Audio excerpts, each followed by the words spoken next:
বাঁচাইয়া ফিরবে।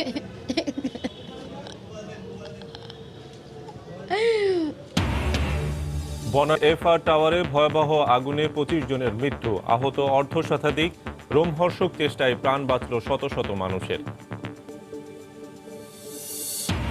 পুড়ে যাওয়া ভবনের প্রতিটি তলায় চলছে তল্লাশি, কাজ করছে ফায়ার সার্ভিস ও সেনা, নৌ ও বিমান বাহিনীর সদস্যরা। রাজধানীর 90% ভবন নির্মাণে মানা হয় না নিয়ম, দায় এড়াতে পারে না সংশ্লিষ্ট সংস্থাগুলো। ভবন তৈরির সময়ই পর্যবেক্ষণের তাগিদ। অপরাধী যেই হোক তার বিরুদ্ধে ব্যবস্থা নেওয়ার নির্দেশ প্রধানমন্ত্রীর।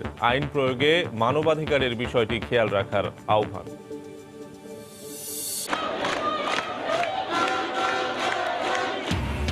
বরিশাল বিশ্ববিদ্যালয় অনির্দিষ্টকালের জন্য বন্ধ ঘোষণার পরও শিক্ষার্থীদের বিক্ষোভ, হল না ছাড়ার সিদ্ধান্ত।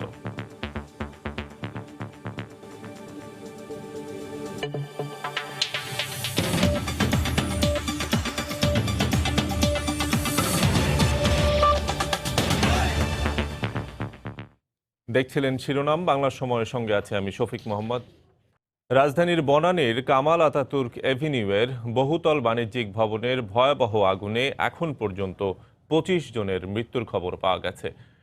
7.5 ঘন্টার চেষ্টায় আগুন নিয়ন্ত্রণে আনার পর প্রতিটি তলায় তল্লাশি চালায় ফায়ার সার্ভিস, সেনা, নৌ ও বিমান বাহিনীর সদস্যরা।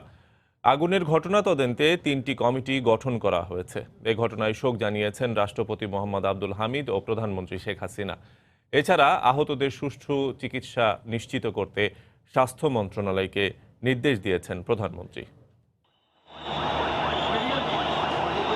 আকুতি আর আহাজারি, চোখের সামনে নিশ্চিত মৃত্যু, তবু শেষ মুহূর্তে প্রাণপণ বাঁচার চেষ্টা। প্রতিদিনের মতোই স্বাভাবিক একটা দিন হতে পারত, অথচ ঘড়ির কাঁটায় যখন বেলা 12টার একটু বেশি, চুরিহাট্টার পর মৃত্যুর ফাঁদ তখন বনানীর কামাল আতাতুর্ক এভিনিউর এফআর টাওয়ারে। রাসায়নিক দাহ্য পদার্থ, কেমিক্যালের গোডাউন কিংবা পুরান ঢাকার অলিগলি নয়, অভিজাত ঢাকার সুউচ্চ ভবনে দম বন্ধ করে মরতে হয়েছে তাদের। আগুন চোখে কম ধরা পড়লেও ধোয়ার কুণ্ডুলিতে আচ্ছন্ন গোটা এলাকা। এখানে ডিউটিতে ছিলাম, থাকার পর এখন দেখি যে একটু একটু গন্ধ বের হচ্ছে। গন্ধ বের হওয়ার পরে তখন আমরা এখানে তাকায় দেখি যে কয়েকটা লোক লাফ দিয়ে তাদের জীবন বাঁচানোর চেষ্টা করতেছে। তার ধরে নামতে ছিল, তার ধরে নামতে গিয়া চারজন পড়ে গেছে।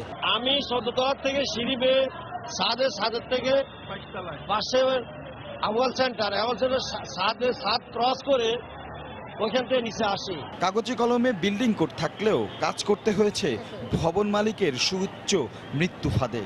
তবুও তো বাঁচতে হবে, তাই তো তড়িঘড়ি করে নামতে থাকে ভবনে অবস্থান করা লোকজন। আগুন থেকে প্রাণপণ বাঁচতে 17 তলা ভবন থেকে লাফিয়ে পড়তে দেখা যায় অনেককে।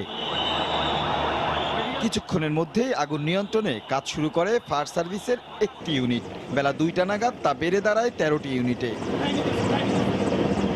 ফায়ার সার্ভিসের সঙ্গে যুক্ত হয় বিমান বাহিনীর হেলিকপ্টার, নৌবাহিনীর মার্সিডিজ ট্রাক। অগ্নিকাণ্ডের 2 ঘন্টা পরেও ধোয়ার কুণ্ডুলি আর আগুন দেখা যায় ভবনটি ঘিরে। তখনও ভবনে আটকা পড়া বহু মানুষ। টপ ফ্লোর পর্যন্ত গেছি, 22 তলা পর্যন্ত গিয়েছি, এবং সেখানে যে লাশের সংখ্যা খুব বেশি ছিল না, কমই ছিল। আমি নিজের হাতে আমার 5টা লাশ নামাইছি। নিজেকে বাঁচার জন্য আপনার যে ওই থাকে বেসিন থাকে, ওই বেসিনের নিচের যে পাইপের টুকরো অংশ থাকে মোটা, ওইটা জড়িয়ে ধরে আছে। এ সময় বিভিন্ন তলায় কাঁচ ভেঙে ভবন থেকে বের হবার চেষ্টা করেন অনেকে। বেলা 3টায় কয়েকজনকে উদ্ধার করে ফায়ার সার্ভিস। অনেকগুলো চ্যালেঞ্জ আছে, পানির সমস্যা ছিল, যেগুলো আমরা পানি বড় বড় এনে এখানে ফায়ার ব্রিগেড করি। আমরা অনেক লোক উদ্ধার করেছি, তো এগুলো ডিটেল আমরা ক্লোজ করে তারপর বলতে পারবো কী পরিমাণ আমরা উদ্ধার করেছি, আর ডিটেল সার্চের পরে আমরা বলতে পারবো যে আসলে কি। মাননীয় প্রধানমন্ত্রী স্বাস্থ্য মন্ত্রণালয়কে নির্দেশ দিয়েছেন যে ঢাকাতে যতগুলো হাসপাতাল আছে, যারা ভিকটিম ভর্তি হবে তাদের যাতে উপযুক্ত চিকিৎসা দেওয়া হয়। 36 ইঞ্চি সিঁড়ি দিয়ে 21 তলা পল্ট বিল্ডিং, এটাকে অবিশ্বাসযোগ্য। সময় আসছে আমাদের শহরের প্রত্যেকটি বিল্ডিংয়ে কিন্তু কমপ্লায়েন্স করতেই হবে। বিকেলে আগুন নিয়ন্ত্রণে যোগ দেয় সেনাবাহিনী। ততক্ষণে ফায়ার সার্ভিসের ইউনিটের সংখ্যা দাঁড়ায় 21টিতে। এর মাঝে আগুনের তীব্রতা কমলে বেশ কিছু লোককে ক্রেন দিয়ে ভবন থেকে নামিয়ে আনে দমকল কর্মীরা। রাশেদ লিমন, সময় সংবাদ, ঢাকা। এদিকে রাজধানীর বনানীতে কামাল আতাতুর্ক এভিনিউয়ের FR টাওয়ারে অগ্নিকাণ্ডে মৃতের সংখ্যা নিয়ে ফায়ার সার্ভিসের কাছ থেকে দু ধরনের তথ্য পাওয়া গেছে। প্রথমে মৃতের সংখ্যা 25 উল্লেখ করেছিল ফায়ার সার্ভিস। প্রায় 45 মিনিট পর তা 19-এ নামিয়ে আনে সংস্থাটি।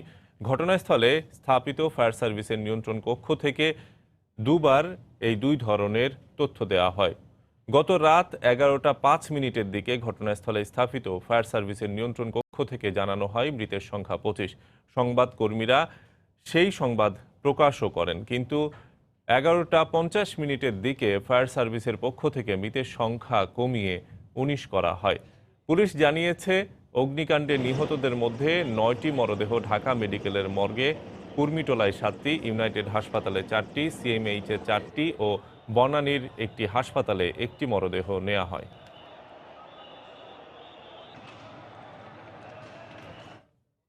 বনানীর FR টাওয়ারের ভেতরে এখন কেবলই আগুনের ক্ষয়ক্ষতির চিহ্ন। আগুনে ভবনটির 8ম, 9ম ও 10ম তলা সবচেয়ে বেশি ক্ষতিগ্রস্ত হয়েছে। নুরুল আলম নয়নের ছবিতে আরও জানাচ্ছেন রাশেদ বাপ্পি। বনানীর কামাল আতাতুর্ক অ্যাভিনিউতে যে এখানে ভবন যে ভবনটি পুড়েছে, অর্থাৎ FR টাওয়ার, সেই FR টাওয়ারের নিচতলা আমরা একটু চেষ্টা করব ভবনের ভেতরে ঢোকার জন্য। আসলে ভেতরে কি পরিমাণ ক্ষয়ক্ষতি হয়েছে সেই বিষয়টি দেখার চেষ্টা করব আমরা। দর্শক, আমরা ভবনের আন্ডারগ্রাউন্ড আপনারা দেখতে পাচ্ছেন দর্শক, এখনও কিন্তু সেখানে বিভিন্ন গাড়ি পার্ক করা রয়েছে, অর্থাৎ সেই গাড়িগুলো এখনও অক্ষত রয়েছে। এখন আমরা চেষ্টা করব ভবনের পরবর্তী তলাগুলোর কি অবস্থা সেটি দেখানোর জন্য আপনাদের। ভবনের যে সিঁড়ি রয়েছে, সিঁড়িতে বিভিন্ন জায়গায় ছড়িয়ে ছিটিয়ে রয়েছে কাজ। এখন ভবনটির যে তলায় রয়েছি এই তলা থেকেই হয়তো আগুনের সূত্রপাত হয়ে থাকতে পারে, কেননা এই তলাতেই আমরা দেখতে পাচ্ছি সবকিছু পুড়ে রয়েছে, একদম ছাই হয়ে আছে। এখানে যত জিনিসপত্র ছিল, যত তৈজসপত্র ছিল, সব কিছু পুড়ে ছাই। অর্থাৎ এই যখন আগুন লাগে তখন এখানে যারা অবস্থান করছিলেন তাদের কি ভয়াবহ পরিণতি হয়েছে সেটি কিন্তু সহজেই অনুমান করা যায়। ভবনের বিভিন্ন জায়গায় ঝুলে রয়েছে এই যে বিদ্যুতের তার, এই বিদ্যুতের তারই কিন্তু আগুন যখন লাগে তখন কিন্তু এই তারগুলো দিয়ে আগুন একে একে বিভিন্ন তলায় ছড়িয়ে যায় এবং এখানকার যারা কর্মকর্তা কর্মচারী ছিলেন তাদের কিন্তু নির্মম ভয়ঙ্কর পরিণতি হয়েছে। 14 তলায় এক লোক আগুন দেখে ওনার টেবিলের উপরে ভয়েই উনি সম্ভবত স্ট্রোক করছে, স্ট্রোক করে মারা গেছে। ঠিক পাশের আরেকটা ক্যাবিনেটে আমরা দেখলাম যে টিফিন ভরা খাবার, পানির বোতল সবকিছু সাজানো, কিন্তু পুড়ে গেছে। আমরা আরেকটি তলায় ওঠার চেষ্টা করছি। এই তলার অবস্থাও কিন্তু ভয়াবহ অবস্থা, এটা না দেখলে বিশ্বাস করা যাবে না। আগুন লেগেছিল সেই দুপুর 1:15টার দিকে, কিন্তু আগুন লাগার পরেও কিন্তু 5 থেকে 6 ঘন্টা সময় লেগেছে আগুন নেভাতে। কিন্তু এরপর আগুন নেভানো সক্ষম হলেও কিন্তু এখনো আগুনের যে তাপ সেটি কিন্তু আমরা এখনো পাচ্ছি। দর্শক, এখানে কিন্তু আপনারা দেখতে পাচ্ছেন কম্পিউটারের যে বিভিন্ন সরঞ্জাম সেগুলো কিন্তু পুড়ে ছাই হয়ে গেছে। ভাইসালাও আপনার এই যে এই 3টা ফ্লোরেই আপনার এই যে দুয়ার আর উপরে খালি ধোঁয়া, এছাড়া সব কমপ্লিট। যেসব মরদেহ দেখতে পেয়েছেন কি ধারণা করছেন কিভাবে তাদের মৃত্যু হয়েছে? এই যে এটা ধোঁয়ার থেকে এটা সমস্যা হয়েছে, অর্থাৎ অক্সিজেন ছিল না। না আগুন সম্পূর্ণ নির্বাপিত। এখন আমরা ড্যাম্পিং এর কাজ করতেছি। এখন কি কোনো তলায় কোনো মরদেহ রয়েছে কি? আমরা সার্চিং এক পর্যায়ে শেষ করেছি, আবার সকালে আরো সার্চ হবে, থাকলে থাকতেও পারে। এই ভবনটিতে অগ্নি নির্বাপন ব্যবস্থা ছিল কিনা সেটি নিয়ে কিন্তু একটি প্রশ্ন থাকে, কিন্তু এখানে আমরা দেখতে পাচ্ছি অগ্নি নির্বাপনের যে ব্যবস্থা সেটি কিন্তু কিছুটা ছিল। ভবনটির এই অংশে আমরা যে দরজা দেখতে পাচ্ছি এই দরজা খোলা এবং আমরা ধারণা করছি এই দরজাই হচ্ছে জরুরি নির্গমন পথ। এবং আমরা এই জরুরি নির্গমন পথের যে সিঁড়িগুলো দেখছি সেগুলো খুব সংকীর্ণ, একজন বা দুজনের বেশি একবার ওঠা যায় না, তবে আমরা সবগুলো পথ খোলা দেখতে পাচ্ছি। জরুরি বহির্গমন পথ যে ছিল সে বিষয়ে আমরা নিশ্চিত। এখানে খুব সুন্দর করে সাজানো রয়েছে সোফা, একই সঙ্গে এখানে একটি এয়ার কন্ডিশনার রয়েছে সেটিও পুরে সম্পূর্ণ ছাই হয়ে গিয়েছে এবং এখানে যে কচি গাছের পাতা ছিল সেই গাছের পাতাগুলো পর্যন্ত কিন্তু সম্পূর্ণ পুড়ে গিয়েছে। অর্থাৎ এই সময়ে যারা এখানে অবস্থান করছিলেন তারা কিন্তু করুণ পরিণতির শিকার হয়েছে। নিমতলা, এরপর চুড়িহাট্টা এবং এর সবশেষ এই তালিকায় নাম লেখালো FR টাওয়ার। আর কত প্রাণহানি ঘটলে কর্তৃপক্ষের টনক নড়বে, আর কত অসহায় প্রাণ ঝরলে কর্তৃপক্ষ এইসব বহুতল ভবন নির্মাণের ক্ষেত্রে যে বিধিমালা রয়েছে, যে নিয়ম রয়েছে, সেই নিয়ম মানতে বাধ্য করবেন এবং এই নিয়মগুলো পরিপূর্ণভাবে মানা হবে এবং আর প্রাণহানি ঘটবে না, সেই বিষয়টি নিশ্চিত করা কিন্তু এখন সময়ের দাবি। রাশেদ বাপ্পি, সময় সংবাদ, ঢাকা। এই মুহূর্তে ঘটনাস্থলে আছেন রিপোর্টার শাহরিয়ার জামান দীপ এবং রাশেদ বাপ্পি। প্রথমেই চলে যাচ্ছি দীপের কাছে। দীপ, শফিক, বনানীতে যে অগ্নিকাণ্ডের ঘটনা ঘটেছে তারপর কিন্তু আমরা দেখতে পেয়েছি যে ফায়ার সার্ভিস উদ্ধার অভিযান পরিচালনা করছে এবং এখন পর্যন্ত যদি বলতে পারি যে তারা বিরতিহীনভাবে এই উদ্ধার কার্যক্রম চালিয়ে যাচ্ছে এবং আমরা দেখতে পেয়েছি যে কিছুক্ষণ আগেও ফায়ার সার্ভিসের একটি বড় দল কিন্তু এই ক্ষতিগ্রস্ত যে ভবনটি রয়েছে সেই ভবনটির ভিতরে প্রবেশ করেছে এবং তারা যেটি বলছে এখন তার শেষ মুহূর্তের যে সার্চিং অভিযান তাদের রয়েছে সেটি চলছে এবং তারা বলছে যে এই সার্চিং এর পাশাপাশি তারা 8, 9 এবং 10 তলা যেটি রয়েছে সেখান থেকে তারা কিছু আলামত সংগ্রহ করছে এবং তারা যেটি বলছে তাদের ফায়ার সার্ভিসের পক্ষ থেকে একটি তদন্ত কমিটি গঠন করা হয়েছে, সেই তদন্ত কমিটিও আজকে কাজ শুরু করবে। এছাড়া জানিয়ে রাখি যে এই ঘটনায় কিন্তু সরকার এবং ঊর্ধ্বতন বিভিন্ন মহলের বিভিন্ন পর্যায় থেকে বেশ কয়েকটি তদন্ত কমিটি গঠন করা হয়েছে, সেই তদন্ত কমিটিগুলো কিন্তু আজকে কাজ শুরু করবে বলে আমরা জানতে পেরেছি। এছাড়া একটু জানিয়ে রাখতে চাই যে ক্ষতিগ্রস্ত যে ভবনটি রয়েছে ফারুক টাওয়ার, সেই ফারুক টাওয়ারে কিন্তু প্রত্যেকটি তলায় কিন্তু আইন শৃঙ্খলা বাহিনী এই কঠোর অবস্থানে রয়েছে, অর্থাৎ এই ঘটনাকে কেন্দ্র করে কেউ যাতে এই ভবনটির ভিতরে প্রবেশ করে কোনো ধরনের অনাকাঙ্ক্ষিত ঘটনা না ঘটাতে পারে সেই বিষয়টি কিন্তু এখানে লক্ষ্য রাখা হচ্ছে। এছাড়া একটু জানিয়ে রাখতে চাই যে ভবনটির সামনের যে সড়কটি রয়েছে সেই সড়কটি এখন বন্ধ রয়েছে এবং আইন শৃঙ্খলা বাহিনীর পক্ষ থেকে আমাদেরকে বলা হয়েছে হয়তোবা আজকে এই সড়কটি খুলে দেওয়া হতে পারে। এছাড়া কিন্তু এইখানকার যে সামনের সড়কগুলি রয়েছে সেই সড়কেও কিন্তু আইন শৃঙ্খলা যে বাহিনীর সদস্য সংখ্যা বাড়ানো হয়েছে এবং একটু জানিয়ে রাখতে চাই যে ফায়ার সার্ভিসের পাশাপাশি কিন্তু আমরা দেখতে পেয়েছি ঢাকা উত্তর সিটি কর্পোরেশনও কাজ করেছে, অর্থাৎ সবাই একটি সম্মিলিত প্রচেষ্টার মাধ্যমে চেষ্টা করছে যে ঘটনাটি ঘটেছে তার পরবর্তীতে উদ্ধার যে তৎপরতা আছে সেই তৎপরতাতে কিভাবে তাড়াতাড়ি শেষ করা যায়। একটু জানিয়ে রাখতে চাই যে ফায়ার সার্ভিসের মহাপরিচালক আমাদের যেটি জানিয়েছেন যে আজকে সকাল 10টা পর্যন্ত তাদের এই উদ্ধার তৎপরতা চলবে, এরপরে তারা এই ভবনটি আইন শৃঙ্খলা বাহিনীর হাতে বুঝিয়ে দিয়ে যাবেন। একটু জানিয়ে রাখতে চাই যে গতকাল রাত থেকে কিন্তু সিআইডির ক্রাইম সিন ইউনিট এই ভবনটিতে কাজ শুরু করেছেন। তারা যেটি বলছে মূলত 8, 9 এবং 10 এই 3 তলাকে কেন্দ্র করে তারা যে তাদের তথ্য রয়েছে সেই তথ্যগুলো সংগ্রহ করবেন যাতে পরবর্তীতে কিভাবে অগ্নিকাণ্ডের সূত্রপাত হয়েছে সেই বিষয়টি যাতে সহজে খুঁজে বের করা যায়। তো এখান থেকে আসলে শফিক আমার কাছে সর্বোচ্চ তথ্যটি রয়েছে যে ফায়ার সার্ভিস যে উদ্ধার তৎপরতা গতকাল থেকে শুরু হয়েছিল সেটি এখনো চলছে এবং আজকে সকাল 10টা পর্যন্ত ফায়ার সার্ভিসের এই উদ্ধার তৎপরতা চলবে বলে আমরা জানতে পেরেছি এবং উদ্ধার তৎপরতা শেষে তারা এই ভবনটি আইন শৃঙ্খলা বাহিনীর হাতে বুঝিয়ে দিবে বলে ফায়ার সার্ভিসের পক্ষ থেকে আমাদেরকে জানানো হয়েছে। ভবনটির অপর পাশে রয়েছেন আমাদের সহকর্মী রাশেদ বাপ্পি, আমরা এখন সরাসরি চলে যাচ্ছি তার কাছে। দ্বীপ, রাজধানীর বনানীর কামাল আতাতুর্ক এভিনিউর নিকশ কালো অন্ধকার কেটে গিয়েছে, ভোরের আলো ফুটেছে, কিন্তু গতকালের যে ভয়াবহতা, যে আতঙ্ক, সেই আতঙ্ক এখনো কাটেনি। তবে গভীর রাতে সিটি কর্পোরেশনের পরিচ্ছন্নতা কর্মীরা এই সড়ক জুড়ে যে ধ্বংসযজ্ঞ ছিল সেই ধ্বংসযজ্ঞ সরিয়ে নিয়েছে, সেই সড়কগুলো মোটামুটি পরিষ্কার হয়েছে, কিন্তু যেসব সাধারণ মানুষ তাদের পরিবারের স্বজনদের হারিয়েছেন সেই মানুষজনের যে মনের ক্ষত, সেই ক্ষত কিভাবে কাটবে সেটি কিন্তু আমরা জানি না।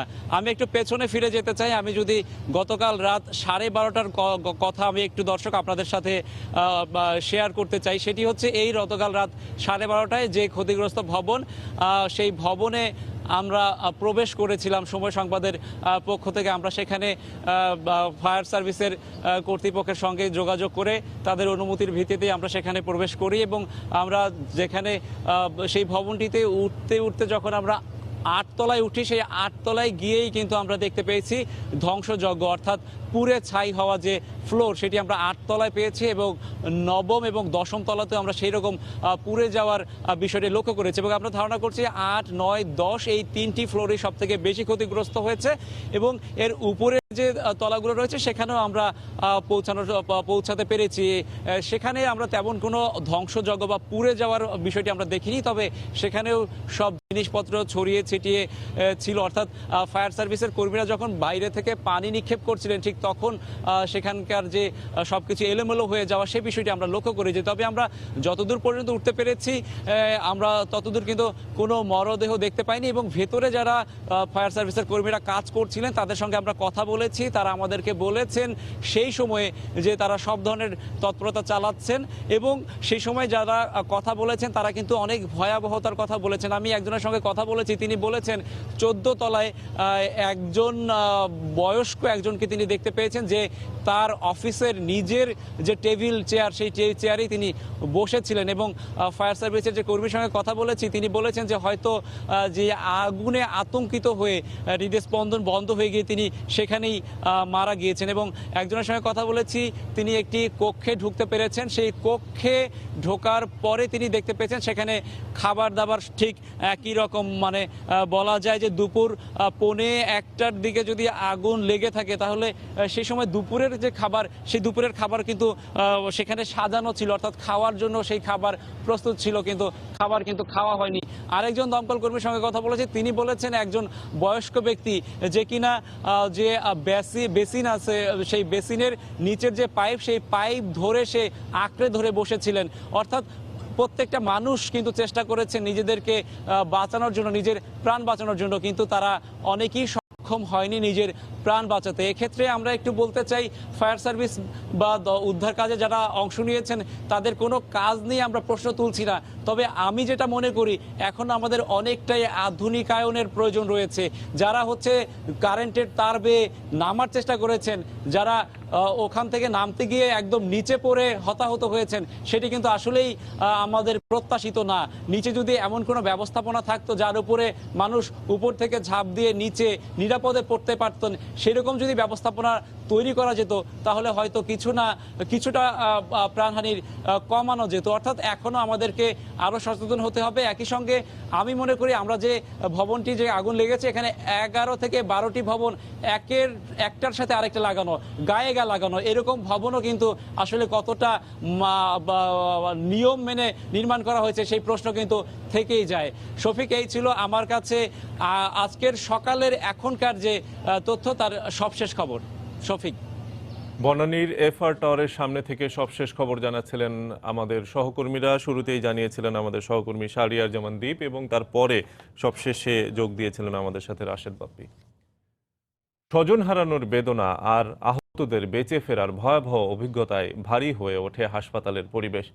মর্গ ঘুরে ঘুরে কেউ খোঁজেন প্রিয়জনকে, কেউ বা আপন মানুষটির নিথর দেহের খোঁজ পেয়ে কান্নায় ভেঙে পড়েন। অগ্নিকাণ্ডে আহত অর্ধশতাধিক ঢাকা মেডিকেল সহ বিভিন্ন হাসপাতালে ভর্তি আছেন, যাদের বেশিরভাগই ধোঁয়ায় অসুস্থ বলে জানান চিকিৎসক। এদিকে গত রাতেই বেশ কয়েকজনের মরদেহ স্বজনের কাছে হস্তান্তর করা হয়। ঢাকা মেডিকেলের মর্গের সামনে কেবলই স্বজনদের আহাজারি, খুঁজে ফিরছেন প্রিয়জনকে। মর্গে পড়ে আছে কাছের মানুষটি, শেষ পর্যন্ত বেঁচে থাকার আকুতি ছিল আবিরের কণ্ঠে, জানালেন স্বজনরা। লক করে বের হয়ে গেছে, একাই ছিল, মেবি বাথরুমে ছিল নাকি, পরে ও ফোন করলো যে ভাই আপনারা সব চলে গেছেন, আমি কিভাবে বেরোবো, আমাকে বাঁচান। এই বলতে বলতে ওনারা বলতেছে যে আমরা সব বের হয়ে গেছি, আপনি তালা গেট ভেঙে তারপর বেরোন। হাসপাতালের মর্গে একের পর এক আসে প্রিয়জনের মরদেহ, ছুটে যান স্বজনরা। আগুন ধরার ঘন্টা কিন্তু মোবাইলে কথা বলা, তারপরে মোবাইল বন্ধ, তারপরে কোনো যোগাযোগ হয়নি। ফোনে একটা বাজে আমার কথা হয়েছে, তারপর আর কোনো কথা হয়নি, মানে ফোনে আর পাওয়া যাচ্ছে না। এর আগে উদ্ধার হওয়া ব্যক্তিদের অ্যাম্বুলেন্সে করে রাজধানীর কুর্মিটোলা জেনারেল হাসপাতাল, ইউনাইটেড হাসপাতাল ও ঢাকা মেডিকেল সহ রাজধানীর বিভিন্ন হাসপাতালে নেওয়া হয়। আগুন নেভাতে গিয়ে আহত হয়েছেন ফায়ার সার্ভিসের কর্মীরাও। আমাদের কাছে মনে হয়েছে ওইরকম যে এক্সিটটা আসলে থাকা উচিত সেটা ছিল না, আর এই বিল্ডিং এর আগেও আমাদের 2-4টা এরকম ঘটনা হয়েছে। হাসপাতাল কর্তৃপক্ষ জানায় চিকিৎসা নেওয়া অধিকাংশেরই অবস্থা ভালো, তবে আগুনের ভয়াবহতা দেখে চিকিৎসা নেওয়া প্রায় সবার মধ্যেই এখনো আতঙ্ক বিরাজ করছে। কিন্তু বার্নের রোগী আসছে নাই, বেশিরভাগ রোগী আসছে সাফোকেশন রোগী আসছে, ঠিক আছে, এবং এর মধ্যে যারা আসছে খারাপ রোগী নাই। যে লাশ যদি শনাক্ত করা সম্ভব হয় তাদের আত্মীয় স্বজন এসে এটা নিয়ে যেতে পারবে, আর যদি শনাক্ত করা সম্ভব না হয় তাহলে পরে ডিএনএ টেস্ট করে আমরা তখন দিয়ে দেবো। আর আমরা বেশিরভাগ রাখবো ঢাকা মেডিকেল কলেজে, সেখানে মর্চুয়ারি বড় আছে। 4 সদস্যের তদন্ত কমিটি গঠন হয়েছে। এই তদন্ত কমিটি এই সবগুলো বিষয় পর্যালোচনা করবেন, দেখবেন তদন্ত করে, এবং এর সঙ্গে যদি কোনো নিয়মের ব্যত্যয় ঘটে থাকে তাহলে যারা নিয়মের ব্যত্যয় ঘটেছে তাদেরকে আইনের আওতায় কঠোর শাস্তির ব্যবস্থা নিশ্চিত করা হবে। ঢাকা মেডিকেলের মর্গের 9 জন সহ হাসপাতালগুলোতে থাকা বেশ কয়েকজনের মরদেহ রাতেই পরিবারের কাছে হস্তান্তর করা হয়েছে। আগুনে অর্ধশতাধিক আহত ব্যক্তি রাজধানীর বিভিন্ন হাসপাতালে চিকিৎসাধীন আছেন। কিফায়েত শাকিল, সময় সংবাদ, ঢাকা। উৎসুক জনতার ভিড়ের কারণে বনানীর কামাল আতাতুর্ক ভবনের আগুন নিয়ন্ত্রণে কাজে উদ্ধারকর্মীদের বেগ পেতে হয়। এছাড়া বারবার পানি শেষ হয়ে যাওয়ায় আগুন নিয়ন্ত্রণে অনেক সমস্যার সৃষ্টি হয় ফায়ার সার্ভিসের কর্মীদের। তবুও জীবন বাজি রেখে উদ্ধার কার্যক্রম পরিচালনা করতে গিয়ে আহতও হয়েছেন 6 উদ্ধারকর্মী। সাদিকুর রহমানের রিপোর্ট। মাসখানেক আগে পুরান ঢাকার চুরিহাট্টায় ভয়াবহ অগ্নিকাণ্ডে ঝরে যায় অর্ধশত প্রাণ। সরু গলি আর অপরিকল্পিত বাড়িঘরের কারণে সেখানে দীর্ঘায়িত হয় আগুন নেভানোর কার্যক্রম। এবারে বনানীর অগ্নিকাণ্ডেও আগুন নেভাতে হিমশিম খেতে হলো ফায়ার সার্ভিসের কর্মীদের। ঘটনাস্থলে পৌঁছাতে প্রশস্ত রাস্তা থাকলেও উৎসুক সাধারণ জনতার জন্য ব্যাঘাত ঘটে উদ্ধার কার্যক্রম। এমনকি আইনশৃঙ্খলা রক্ষা বাহিনীর বারবার অনুরোধের পরও সরানো যায়নি সাধারণ মানুষদের। যারা আসতেছে সবাই ফোন নিয়ে দেখেন, আপনি নিজে প্রমাণ দেখেন, সবাই ফোন নিয়ে দাঁড়িয়ে যাচ্ছে। এর ফলে অ্যাম্বুলেন্স যে বের হবে সে বের হওয়ার কোনো উপায় নাই। যা শুধু দর্শকের মতো এখানে দাঁড়িয়ে দাঁড়িয়ে দেখছে, রাস্তায় ভিড় জমাচ্ছে, যার জন্য আমাদের কাজের খুবই অসুবিধা হচ্ছে। এখানে সমস্যা হচ্ছে কিছুটা, উদ্ধারকারী সহকারী যারা কর্মী আছে তারা সঠিকভাবে করছে না। হেলমেট আমাকে পরিয়ে দেওয়া, আমি ওটার সাথে বেশি কাজ করবো। যারা কাজ করা লোক, আইন শৃঙ্খলা বাহিনী আছে, অ্যাম্বুলেন্স আছে, শুধু তারা যদি যাইতে পারে তাহলে আরো কাজ সুন্দর হবে আগামীতে। এটা আসবে, আমরা বন্ধ করতে পারবো না, তবে আমরা চাই আমাদের যারা নিয়ন্ত্রণকারী সংস্থা আছেন তারা যেন এগুলো নিয়ন্ত্রণ করে, সেদিকে আমরা দৃষ্টি আকর্ষণ করছি। এদিকে পানি সংকট ও যান্ত্রিক ত্রুটির কারণে ফায়ার সার্ভিসকে বেগ পেতে হয় উদ্ধার কাজে। অনেকগুলো চ্যালেঞ্জ আছে, পানির সমস্যা ছিল, যেগুলো আমরা পানি বড় বড় এনে এখানে ফায়ার ব্রিগেড করছি। সাধারণ মানুষের পাশাপাশি আহত হন ফায়ার সার্ভিসের কর্মীরাও। সাদিকুর রহমান, সময় সংবাদ, ঢাকা। বনানীর আগুন কেড়ে নিয়েছে যাদের প্রাণ, তাদের সবারই আছে আলাদা আলাদা গল্প।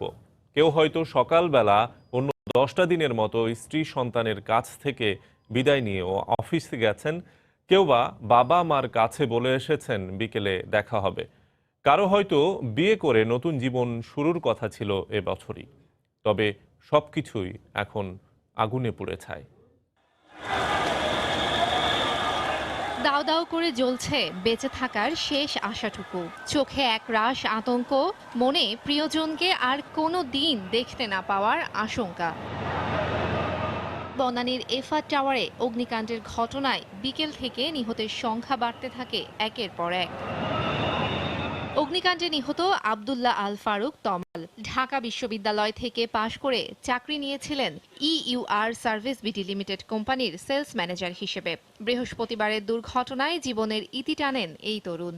এফআর টাওয়ারে একই অফিসে কাজ করতেন স্বামী স্ত্রী। প্রতিদিনের মতো অফিসে এসেছিলেন একসাথে, কিন্তু দিন শেষে বাড়ি ফেরা হলো না আর।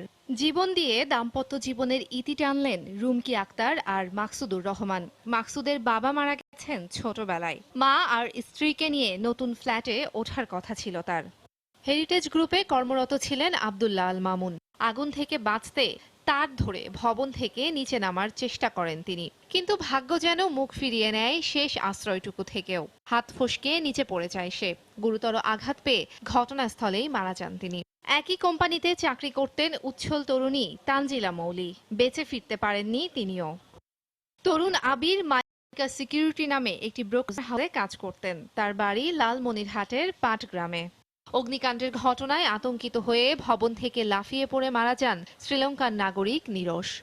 তাহিয়া রুবাইয়া তপলা, সময় সংবাদ, ঢাকা। বাংলা সময়ে আরো থাকছে। কৃষকের কাছ থেকে 26 টাকা কেজি দরে 1.5 লাখ টন ধান কিনবে সরকার। চাল ও গম সংগ্রহের লক্ষ্যমাত্রা নির্ধারণ, ন্যায্য মূল্য নিশ্চিতে নজরদারি বাড়ানোর দাবি।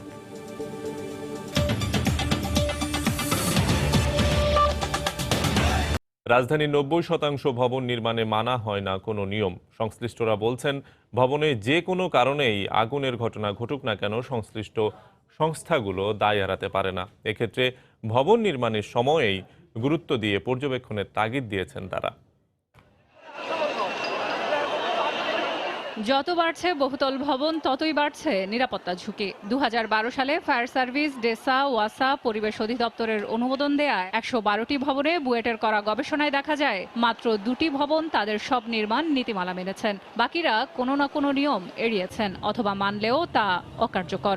গবেষকরা জানান বেশিরভাগ সময়ই বহুতল ভবন নির্মাণে অগ্নি নির্বাপনের ঝুঁকির বিষয়গুলো নকশায় থাকলেও তা মানেন না কেউ। 112টা হাইরাইজ বিল্ডিং সবগুলোই 10 তলা এবং তার থেকে বেশি ভবন, এবং ওই ভবনগুলোর মধ্যে একদম ফুললি কমপ্লায়েন্ট, অর্থাৎ ফায়ার এক্সিট থাকতে হবে, ইভ্যাকুয়েশন পার্টটা ক্লিয়ার থাকতে হবে, আপনার ফায়ারের এক্সটিংগুইশার থাকতে হবে, তারপর অন্যান্য যেই পয়েন্টগুলো থাকার কথা সেগুলো 2টা বিল্ডিং ফুললি কমপ্লায়েন্ট। নকশার মধ্যে অনেক কিছু আছে, কিন্তু যখন ফিল্ডে ইমপ্লিমেন্ট করা হচ্ছে তখন কিন্তু দেখা যাচ্ছে যে অনেকেই অ্যাপ্রুভালের জন্য নকশা প্রণয়ন করছে কিন্তু রিয়েল ফিল্ডে যে তৈরি করছে না। আইন অনুযায়ী নকশা না মেনে ভবন নির্মাণে 7 বছরের জেলের যে শাস্তি তাও প্রায় অকার্যকর। এছাড়া বিভিন্ন সময়ে ভয়াবহ অগ্নিকাণ্ডের ঘটনায় তদন্ত কমিটি গঠন হলেও এসব রিপোর্ট কখনোই প্রকাশ পায় না। আমাদের যে সংস্থাগুলো আছে তারা এফেক্টিভ না। এটা হরিজন্টাল সেপারেশন, এটা ভার্টিক্যাল সেপারেশন, এই দুইটা কারণেই বিল্ডিংটা একতলা আগুন লাগার সঙ্গে সঙ্গে আগুনটা 2 তলা 3 তলাতে উপরে মানে ফ্লোরের পর ফ্লোরে উঠে যেতে চায়। এটা কখনই হওয়া উচিত না। যদি সেই আইন মেনে বিল্ডিংটা করতো তাহলে 4 ঘন্টা আগুনটা উপরের ফ্লোরে যেত না। এদিকে ফায়ার সার্ভিসের সাবেক মহাপরিচালক জানান যে প্রতিষ্ঠানগুলো অনুমোদন দেন তাদের এসব ঝুঁকিপূর্ণ ভবনের দায় এড়ানোর কোনো সুযোগ নেই। আমরা 10টা ডিপার্টমেন্ট যখন আমরা ক্লিয়ারেন্স দিচ্ছি তখন আমাদেরকে এই দায়িত্বটা পালন করতে হবে। আমাদের দায়িত্বের জন্য আমরা খালি মালিক আর যে বানিয়েছে তার উপরে দোষ চাপালে চলবে না, আমাদেরকেও দায়িত্ব নিতে হবে। কারণ আমি যদি ক্লিয়ারেন্স দিয়ে থাকি তাহলে আপনার কাছে তো আমি জবাব দিয়ে করতে বাধ্য। পাশাপাশি ভবন নির্মাণের সময় তা পরিদর্শন আরও জোরদার করার পরামর্শ সংশ্লিষ্টদের। সেলিয়া সুলতানা, সময় সংবাদ, ঢাকা। অপরাধী যেই হোক তার বিরুদ্ধে ব্যবস্থা নেওয়ার নির্দেশ দিয়েছেন প্রধানমন্ত্রী শেখ হাসিনা। তবে আইন প্রয়োগের ক্ষেত্রে মানবাধিকারের বিষয়টি লক্ষ্য রাখার আহ্বান জানিয়েছেন তিনি। বৃহস্পতিবার সকালে র্যাব সদর দপ্তরে সংস্থার 15তম প্রতিষ্ঠাবার্ষিকী উদযাপন অনুষ্ঠানে একথা বলেন প্রধানমন্ত্রী। মাদকের বিরুদ্ধে অভিযান অব্যাহত রাখা হবে বলেও জানান তিনি। একবিংশ শতাব্দীর চ্যালেঞ্জ মোকাবিলায় আইন শৃঙ্খলা রক্ষায় নিয়মিত বাহিনীগুলোর পাশাপাশি 2004 সালে প্রতিষ্ঠিত হয় বাংলাদেশ পুলিশের elite force rapid action battalion বা র্যাব। দেশজুড়ে 15টি ব্যাটালিয়নের মাধ্যমে বাহিনীটি আইন শৃঙ্খলা রক্ষা, মাদক নির্মূল, সন্ত্রাস ও জঙ্গিবাদ দমন করে মানুষের নিরাপত্তা নিশ্চিত করার 1.5 যুগ পার করল। র্যাবের 15তম প্রতিষ্ঠাবার্ষিকী উপলক্ষে বৃহস্পতিবার সকালে রাজধানীর কুর্মিটোলায় সদর দপ্তরে আসেন প্রধানমন্ত্রী শেখ হাসিনা। অংশ নেন বাহিনীর প্রতিষ্ঠাবার্ষিকীতে আয়োজিত দরবারে প্রধানমন্ত্রী আইন শৃঙ্খলা, উন্নয়ন পরিস্থিতি সহ সার্বিক বিষয়ে নির্দেশনা দেন র্যাবকে। তিনি বলেন, জঙ্গিবাদ যেন আর কখনো মাথাচাড়া দিতে না পারে সে বিষয়ে সচেষ্ট থাকতে হবে, নিয়ন্ত্রণ করতে হবে মাদকের প্রসারও। জঙ্গিবাদ দমনেও আমরা আমাদের বিশেষ করে আইন শৃঙ্খলা রক্ষাকারী সংস্থার যে সাফল্য এটা আজকে বিশ্বব্যাপী প্রশংসিত। ভবিষ্যতে যেন আর এই জঙ্গিবাদ সন্ত্রাস মাথা চাড়া দিয়ে না উঠতে পারে। আইন শৃঙ্খলা পরিস্থিতি স্বাভাবিক রাখতে পারলে শান্তিপূর্ণ পরিবেশে দেশের উন্নয়ন আরও ত্বরান্বিত করা সম্ভব জানিয়ে প্রধানমন্ত্রী বলেন, আইন প্রয়োগের সময় মানবাধিকারের বিষয়টিও খেয়াল রাখতে হবে। সত্যিকার যারা অন্যায় লিপ্ত থাকে তাদের বিরুদ্ধে ব্যবস্থা নিতে হবে, কিন্তু কোনো নিরপরাধ মানুষ যেন কখনো হয়রানির শিকার না হয়। পরে অনুষ্ঠান স্থল থেকে র্যাবের 10, 13 এবং 14 নম্বর ব্যাটালিয়ন ভবনের ভিত্তিপ্রস্তর স্থাপন করেন প্রধানমন্ত্রী শেখ হাসিনা। দেবাশিস রায়, সময় সংবাদ, ঢাকা। বাংলা সময় আরও থাকছে। টাঙ্গাইলে 4 বছরের শিশু সন্তানের সামনেই মাকে গলা কেটে হত্যা, জড়িতদের গ্রেফতার ও রহস্য উদ্ঘাটনে মাঠে পুলিশ।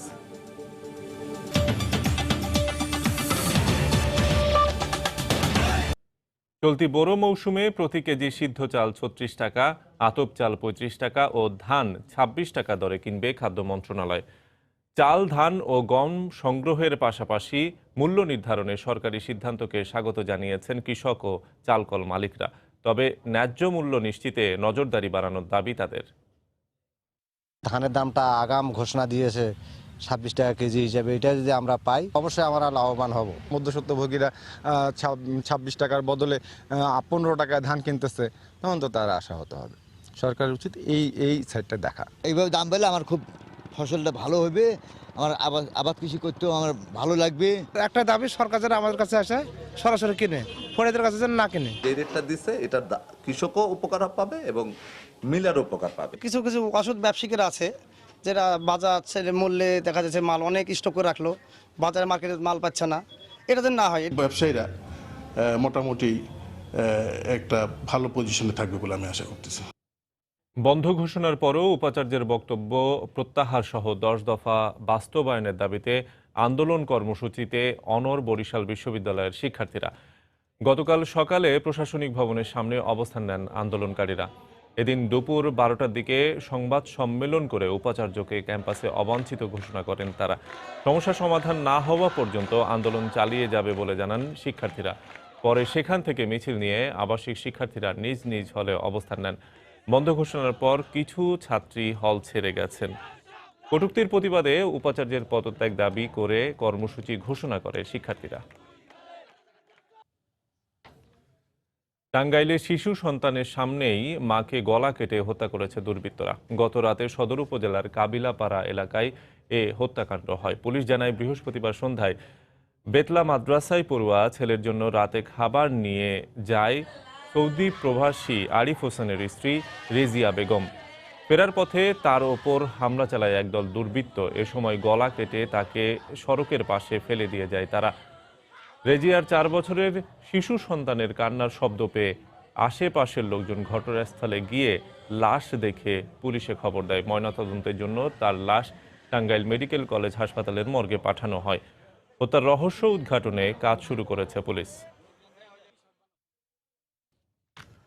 16 বছরের কম বয়সী শিশুর মোবাইল ব্যবহার এবং দীর্ঘ সময় মোবাইলে কথা বলা অত্যন্ত ঝুঁকিপূর্ণ বলে জানিয়েছেন বিশিষ্ট নাক কান গলা বিশেষজ্ঞ অধ্যাপক ডাক্তার প্রাণগোপাল দত্ত।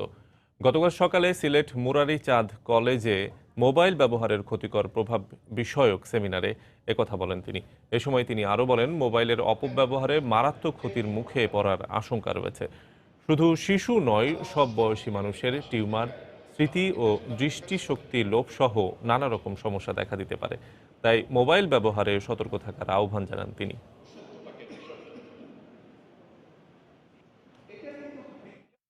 বাংলার সময় শীর্ষ সংবাদ জানিয়ে দিচ্ছি আরেকবার।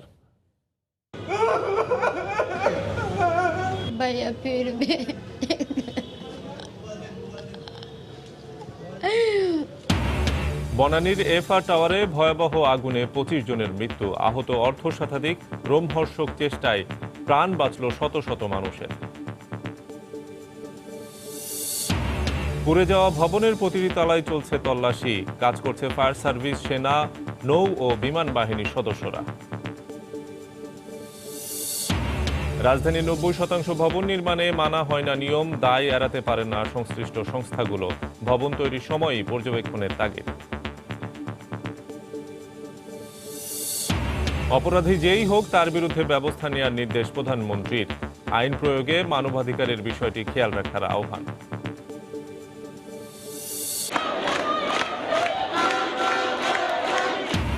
বরিশাল বিশ্ববিদ্যালয়ে অনির্দিষ্টকালের জন্য বন্ধ ঘোষণার পরও শিক্ষার্থীদের বিক্ষোভ, হল না ছাড়ার সিদ্ধান্ত।